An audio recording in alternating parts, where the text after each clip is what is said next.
आशा की किरण।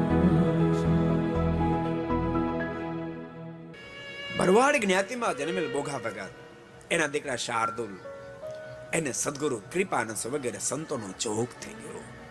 ગોખળી છે. સદગુરુ કૃપાનંદ સ્વામી વગેરે સંતોનો જોગ થતાની સાથે ભગવાન શ્રી હરિનું સ્વરૂપ ઓળખાયું. કેટલા બધા જગતમાંથી વિરક્ત થયા હશે.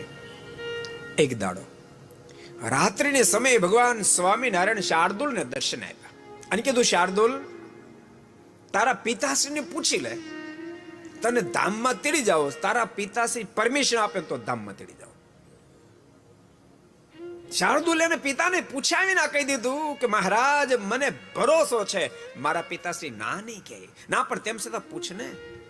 અને એ વખતે શાર્દુલ એના પિતાશ્રીને કહ્યું છે કે મહારાજ, મને પૂછવા માટે તમારી પાસે મોકલ્યો છે, મને ધામમાં તેડી જવાનું મહારાજ કહે છે. પિતાજી, આપ રજા આપો છો? ભોગા ભગતના મોઢામાં શબ્દ, ઓહો, તું કેટલો ભાગશાળી. આખી જિંદગી મથ્યા પછી જે પદની પ્રાપ્તિ થવાની, એ પદની પ્રાપ્તિ આટલી નાની ઉંમરમાં તને થઈ જાય. તારા જેવો કોણ ભાગશાળી? મારને કે તને પ્રેમથી તેડી જાય. અરે તારી પાછળનું લગન જેવું બધું જ કરીશ, મારાને કે ભલે પ્રેમથી તેડી જાય. બાપ, આ સંત સમાગમથી આ વાત જીવનમાં ઉતરી શકે છે. को पसंद आया हो तो लाइक करें और शेयर करना मत भूलिए.